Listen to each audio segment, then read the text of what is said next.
AI is creating one of the most massive impacts right now in the world. Would you agree, Jace? Absolutely. Good or bad or indifferent, it definitely is out there. People are interested in it. I'm finding, as you are, there's people who are like any, normal adoption curve. There are people out there kind of doing some crazy stuff with it. There are people a little more apprehensive. And there are some folks that just outright don't really care for it.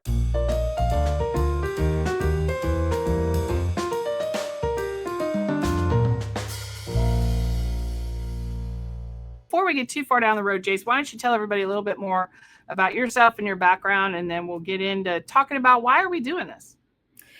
Yeah, I won't go into details. I'm happy to share, a website where I've got kind of my background, but to be just really as short as I can be is that I kind of came to this whole, why think about AI in higher education fairly naturally. I started off, oddly enough, undergraduate degree in oceanography and then environmental chemistry, but then a PhD in science education, where I hyper focused in on how people can learn integrating technology. I mean, in its broad sense. And I've been doing that for a couple of decades, really from almost anything from PowerPoints to virtual worlds to AR, VR. And this is just the kind of the next natural step. AI is here. And so I'm trying to figure out how we might be able to use it in a meaningful way. I kind of came up with this little bit of an acronym called ARM, appropriate, relevant, and meaningful. And that's kind of the three aspects that I always focus on. And if it is that way, then we can incorporate that. So I've worked pretty much around the world with various faculty. And I'm really eager to see if this AI can be helpful. I will say that one last thing is that I have a very strong sense that AI it feels very different than most of the other emerging technology things that we've been working with over the past 30 years. Yeah, I have to agree with that. And one reason Jace and I hit it off is we both have a science background. He's in chemistry. Okay. And I'm in physics. Similar though. I mean, we both have that science. We want to solve problems. We want to look at data. We want to look at research. We don't want to move down roads without a little research behind us. So we hit it off, and we're both very into the AI and tech with teaching and learning. And I think you're right, Jace. This feels a little different in that there's, PowerPoint, right? We talked previously about PowerPoint came, oh my gosh, PowerPoint. And we taught other faculty how to use PowerPoint back in the day. But PowerPoint didn't make world leaders stand up and take notice. PowerPoint didn't make provosts, presidents, policymakers all over go, hold the phone. We have to think about this on a large scale. Would you agree? Yeah, absolutely. I mean, I'm not sure how you mentioned the research, and that's what I do, right? I've been very fortunate to publish, over 150 scholarly articles on the scholarship of teaching. And I think that what you just described really reminds me of the SAMR model, which if people follow Ruben Puntendera's model of substitution, augmentation, modification, and redefinition. And when you think about PowerPoint, it really was a substitution to lecture. Nothing wrong with that. And you can think about all the different iterations of technology, and they've been used in various ways. I can't help but think that AI could truly be a way that we could redefine how we share information and process that information. Agreed 100%. So for this podcast, for those of you that have listened this long, which I hope you have, let us tell you where we're headed. So our interest is to talk about AI, data, research-backed AI conversation, but also offer practical applications for the educator, for the student, for the provost and president who now have to integrate that into their systems. Even organizations, business organizations might be interested in some of the conversation we're going to have. I'm excited to do that because you're right. We span the gamut of, oh my gosh, this is the best thing ever. This is going to revolutionize education to, oh my gosh, we have to ban it from our campuses and schools because it's going to take us down a bad road. It's going to take us down good and bad roads.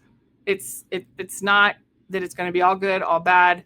It's going to be one of those things that are going to be used for really great, amazing applications, and it's going to be used for bad stuff. And I would like to interject there. I think you're spot on. And this is life, right? We know this. Yeah. Rarely is something always or never. Is it something always very good or very bad. And we kind of know that this moderation is out there. And one of the kind of the quotes that is kicked around, right, is that, technology doesn't drive anything. Humans that use or integrate technology is what can drive some things. And so I still firmly believe that the AI is going to be as good or bad as we want it to be.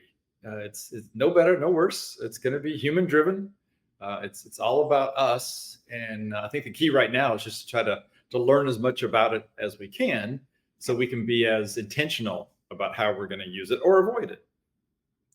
Amen. Knowledge is power. You can't just throw the tool out with the bathwater. I don't like the saying "throw the baby," but you can't throw it out the window without having an understanding and a knowledge about it. So, first thing I'd like to myth bust here is that AI just popped out of the world in the last 5 years. Incorrect. Correct? Definitely correct. I mean, this is kind of the fun part, I think, because you always hear this. You hear a song or you see some person on a movie, and you're like, "Wow, they're an overnight success." And I actually have one of my close mentors that used to say, it's good things that come to those who wait, as long as they're busting their butt, as long as they're when they're waiting, right? And Right. The same thing with overnight success. When you track any of these folks back to their roots, they've been working for 30 years and they finally got a break. But no, we didn't know about them. And the same thing with AI. I don't know how much you want me to go into the history at this point, but there's a very deep, rich history of AI, and I hope that people at least take a second and think about it, because it's kind of fun and kind of neat to see that where it came from, and that it didn't just magically appear. Yeah, well, my understanding is we had AI back in the 40s, and it's been integrated in our systems here and there since then. You want to just give a 1 minute or less timeline there? Absolutely. And you could start with the 40s and 50s with the Turing test, and McCarthy actually coined the term artificial intelligence. But I like to go back, back to Babbage and to Lovelace in the 1800s. So this was when the concept began of an analytical engine, and kind of laying the groundwork for program logic. So if you think about what happened the past couple hundred years versus what happened the past 3 years, I mean, it's just a weird curve. Again, as a chemist, I look at these as these curves of kind of a steady, and then we just shot up the past 3 years of people thinking about and using this AI. I do want to share a really quick story, because as a chemist, I'm just entertained by this, and I think Sure. if people, I listen to Freakonomics a lot, which is a really interesting podcast that people. It takes any everyday kind of items, and it talks about how it relates to economics. And I think that when we think about AI, we can't think about it in isolation, right? Other things have happened, and not just the history. But as a chemist, I'm just fascinated. In the 40s, mid 40s, the Bell Labs came out with this kind of the first chip, and they used germanium. And not to give us a chemistry lesson, but I use this as an example because it was a semiconductor, right? You could kind of the chemical would turn things on and off, and it turned into some transistors and did some really cool stuff. But it wasn't until the late 50s that they realized that silicon, and I use this in my class, because if you look at the periodic table, what's above germanium on the periodic table is silicon. So there's a reason to kind of know where these elements fall, because they have some relations. But that's where it came with silicon chips. We all know Silicon Valley. And that was really in the late 50s is the beginning of aggressive movement towards AI. Then there was a combination of the perfect storm. We had some if-then logic going on. It was slow. And in the 70s, we just cut down on all the funding because there wasn't big breakthroughs. And that's really important, obviously, because that slowed down AI progress. But it also is the opposite right now. We have massive funding. So, history is kind of in that way. And then we just had lots of people with the internet putting tons of data out there. We could harvest that data quickly. We had models to train things. And then we finally had quick chips, cheap chips, fast chips, and all this resulted in this November 2022 coming out with a very accessible pathway for using AI. And I like the word access. So that's what I tell people too. It's been there. It's been in your life. Nobody can raise their hand and say AI has never impacted me. If you watch a streaming service or you search the internet, AI is impacting you that very moment. But it's not been accessible to people like you and me who unless you're connected to a research institution or have a lot of money, we haven't been able to access it. And now we can. And so that has put it in the hands of a lot of really smart people who didn't have access before, which is why I think we're just exponentially zipping up the access on this. Well, and speaking of exponential, and one other data point is and again, data, you and I live in a kind of a data approach, but this one data point should blow anybody away. 3 years ago, November, I keep on talking about this is November 30th, 2022, there was maybe 0 or 1 person per week using OpenAI ChatGPT. Wow. In September, there was 800 million. So in less than 3 years, we went from 1 person to 800 million people accessing that platform per week. Even if you're not a numbers person, that should blow your mind. And I'm not saying it's good or bad. I'm just saying that's an impact. Huge. And it's access, and it's a lot more brain power, a lot more intellect, a lot more people thinking of different ways to use this that the small room of people didn't think about, which is what I love. That's the piece I love. Whenever you give other people access to something they didn't have before, watch out. Right. Super cool. Super cool. All right. So we that's kind of the history that we're going to talk about AI primarily in education, because I think that's where it's really causing a lot of, how should I put this? Chaos. Maybe chaos is good. It's not, you've got data privacy issues, you've got tech issues, you've got what I see it as, and we'll talk globally. We won't get into all the specifics in this episode, but what I see it as, it is shining a light on higher education, or education in general, K-12 as well. It's shining a light on their systems, on how things have been set up, about how people teach and learn. And I feel like it's really setting this spotlight. So COVID did as well. So we've got 2 kind of major spotlights on education, in my opinion. So COVID, and then now AI is shining a light on how do we assess people? How do we provide credit? How do we say people are ready to move on or not move on? How do we provide education to people in the United States? And I don't know if you have any thoughts along those lines. Yeah, I like a lot of what you just said, and I agree. I guess I tend to people think about education and they use words like teaching and learning, and I use them, and they're perfectly great words. For whatever reason, I tend to look at it and I use terms like how humans process information. And this could be a nuance, it could be semantics, but kind of my background in curriculum instruction, and I looked at it, I combined that with how my background in technology and how machines and computers process information. And I won't go into the whole information processing theory model and dual memory model, but there's a stimulus and attention and short-term and long-term memory, these things. But I think that's really key in learning, in impactful, active, deep learning. And it is as well when we get to technology. And I have to say, you were talking about educators and what this is doing, this chaos. Computer science, computer engineers obviously know quite a bit about AI. But I have to say, and I will challenge my colleagues in education, we probably know more about AI than we think we do, because how they're training most AI models is they're using exactly the same theories, educational theories that we've used forever: inductive, deductive, reinforcement learning. So if you even kind of glance at some of this research, you may say, wait a minute, I know that. That's what I do. That's what I learned, right? Those are the kind of things that I've done. So we're not as far away from AI as we think we are. I love that. It makes it feel like it's not like this thing that's coming to get us. It's a companion, and it's more of a companion, you're saying, than we realize. So it's like the person knocked at the door and you're like, I've never met you, but you actually have. That's a really good point. That's exactly it. That's exactly what we should do. We shouldn't, like AI, like it'd be a great cartoon, right? Like AI's knocking and we're like, oh, who's there? I don't recognize you. But instead we should go, oh, you're the cousin of what I've been doing for the past 10, 20 years. Of course I know you. Exactly. That's kind of how, and I think if people even pictured that, they take a breath and go, oh, okay, all right. Right. I just have to get to know my cousin, and maybe I need to fix the guest room up. It's okay. Right. Maybe it's a second or third cousin, but it's Yeah. a cousin. It's in the family, right? Still somebody we should be a little familiar with. Right, right, right. Oh, I love that. That's great. Well, Jace, do you want to? Where do you see this podcast going? Who should be listening to this podcast? I know we've got some ideas.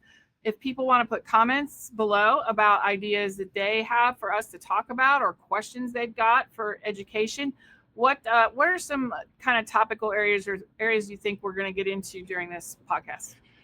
Yeah, we've got a plan. Again, as scientists, we have a plan. But I'm big into to changing plans if Yep. the need arises. But so we're obviously, we're going to start off talking about AI literacy. What it is. Even what is AI? I mean, a lot of people aren't sure about. They hear these terms like Gen AI and narrow AI and generalized AI. All these different terms, and we'll get into that. But I will say, if you don't mind, I want to start off just really briefly and talk about, because people always ask me, like, so what is AI? And then I usually don't tell them, and that annoys them. And then they say, well, what platform do you use?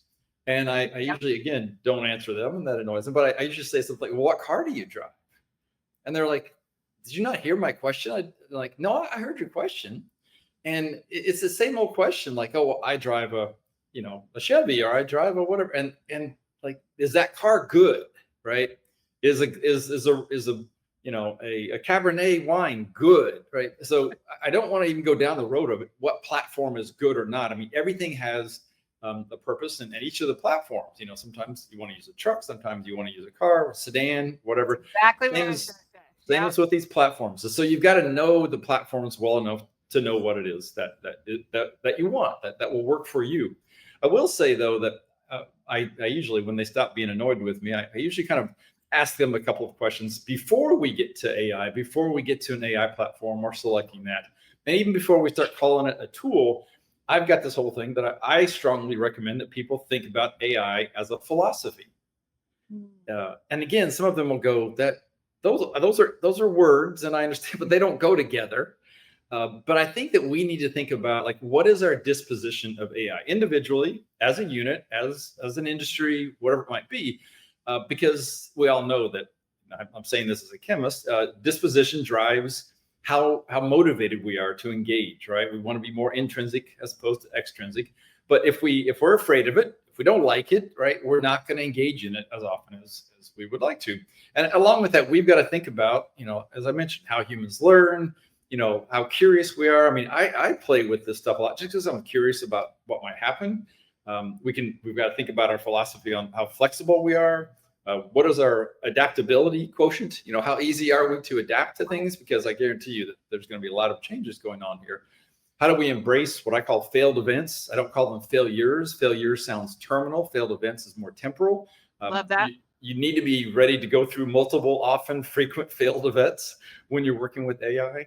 And the bottom line is, fail often. Absolutely. And the bottom line is this should all be sitting on this foundation of ethics, of security and privacy and all the things that we already know. And I'm a bit bewildered sometimes because we have these things called FERPA, and we just have like basic rules in life about protecting our data. For some reason, people think that with AI, we can forget all those rules. And I'm like, no, they still apply. So whatever you would or wouldn't do with data, student data, otherwise, just keep that same attitude when you're using AI. Right. That's great. That's a great point. So you've already probably, this is good because people are going to probably ask in the comments, well, what tool do you use or what else? So that's good. And we'll get down that road. Well, I love that analogy that you did. You might need a truck one day. You might need a compact car another. You might need and it could have various flavors. So we can get into some of that. But when people ask me that, I say, well, today I would use potentially this for this, or this is what I use, this for this, this for this, this for this, this for this. But tomorrow my answer might be different because they change so fast and they're working on different pieces and parts of their model that answer could change. And you're right. I love that analogy. And again, hopefully people hear that, well, it depends what you're doing and what your goal is, and I get the question paid, not paid, um, closed, not closed, all that kind of stuff. Yeah. Yeah. And I think that, again, I think what I hope that you and I can bring, we certainly, I'll speak for myself. Maybe you do. I don't have all the answers. I have very few answers. I've got a lot of questions. I kind of eat, drink, and sleep this stuff because I enjoy it, because I think it's kind of cool. But I think that one of the things that I hope that we can do is we can share some ideas, some possibilities. So, for instance, right, just as an example, we'll dig deeper into this one. The free or paid.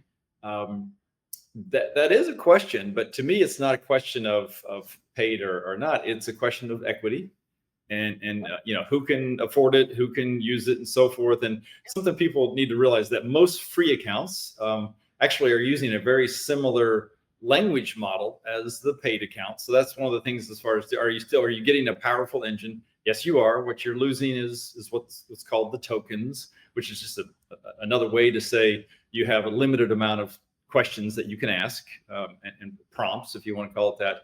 And so those are kind of things you want to think about when it comes down to how are you using this, what are you using it for? Are you using it as a student to, for class, or using it as an instructor to build things, an administrator?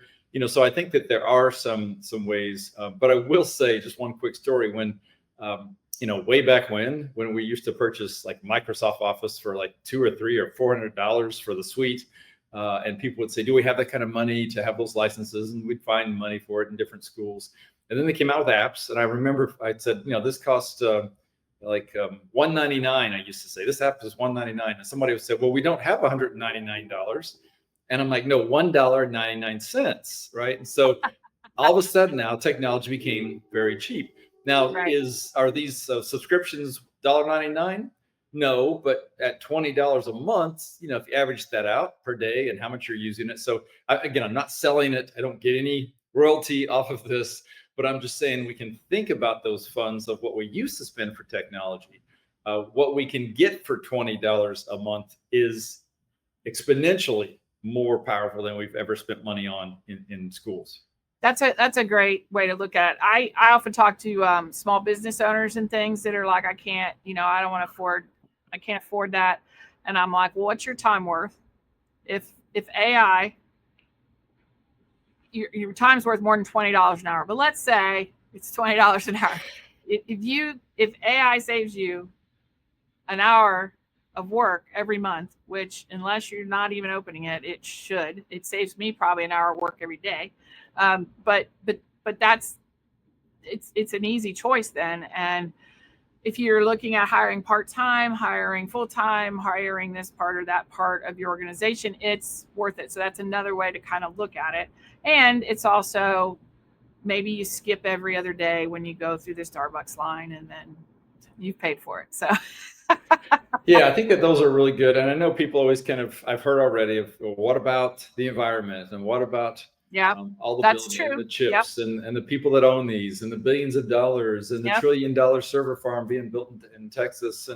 And I'd love to have a cup of coffee and have that conversation, because there's no answer to that, unless, somehow you can go back in time. But we are, we're in the third, fourth, fifth, 12th industrial revolution, and this stuff's happening. Nobody asked me if it was okay. Maybe they asked you. I don't know, but I wish, but no. This is where it's going. So we can do our best. And again, I think the major role of this podcast is just information and trying to learn as much as we can so that we can make those well-informed decisions. Yeah, I don't know if you could pull out. I don't know if you told me this or someone else. I don't think you did, but maybe you can find data for us on this. But I heard when ChatGPT or one of those gives you an answer and you've got everything you need, if you go back and say, well, thank you so much, I appreciate your help, and do that, all pleasantries, which AI doesn't care about. But they said that that the amount of energy that's being spent just for people to say thank you for helping me get this done is atrocious. Do you think I don't know if we can find that fact or not. Oh, I can definitely find that data, because it's a quick, easy prompt. And so it's funny. I didn't share that. I can see somebody saying that, but I got several things to say about that. First of all, I think that people forget that we are training these models, and Right. whether you go in and you actually go to the settings and set it up as a persona. I've done that for mine as a scholar and to give me APA references and so forth. But we are training it, and so whether you say thank you or not, I think it's a whole lot less about the model and a whole lot more about you. I know some people that my wife will say thank you all the time, and I think I kind of appreciate that. I don't think that these AI models should change who we are, Right. right? Yeah. And I do think on another level, we can talk about the environmental impact of the energy and the electricity and the water that's used to consume. And it was huge. They've come out with a recent study that they've just, and I can find this study if people are interested. Again, I'm not saying that it's perfect and it's zero energy, but it is exponentially lower amounts of energy to run some of these things than it used to be initially. So they're really aware of these things, both for their own self to lower costs, but also the environment. You're also finding they're being more efficient. But I always come back and challenge folks that say things like, how much that costs and how much the environment. I would say, how many Facebook posts do you post every minute or every day? And do you think those have a zero impact on the environment? Correct. Yes, I love that. You're So right. let's be parallel. Let's be kind of even here when we talk about the technology use.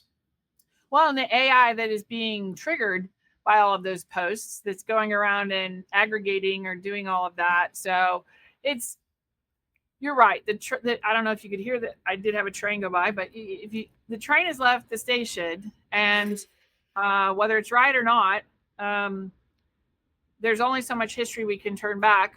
We can be aware, we can be cognizant, and we can be looking for solutions now of how to lower that footprint as we move forward, because we only know the use and everything's going to get bigger and bigger. So how can we reduce that footprint, and how can we move forward in a responsible way? It's the same way. I'm going to throw physics now. You threw chemistry. I'm going to throw physics down. We thought nuclear power was the thing, and we built all these nuclear facilities, and we didn't really look down the road real far as to what we're going to do with all the waste, what we're going to do when they aged out, and all of that. So those were new problems that had to be solved. And now, as you see, we've kind of left the nuclear landscape for the moment, but we're probably going to head back there. But these are all new problems created by new innovations, and that happens all the time. So the more we understand and are knowledgeable about it, the more we can impact the future. But you're right, we can't put the perfume back in the bottle. Entropy is entropy. So there if you're into science, we can do that, but we probably should leave a lot of our science out of this. But so I agree with you. So I hope people will subscribe to this so they can see what's coming next. Subscribe. Feel free to put questions or thoughts or comments in the and read the description, and below this would be great. We want to know what you're interested in. We are going to get into the specifics of what does this look like in the classroom? What does this look like from a learner's point of view? What does this look like from an administrator's point of view? Kind of a lot of those different things.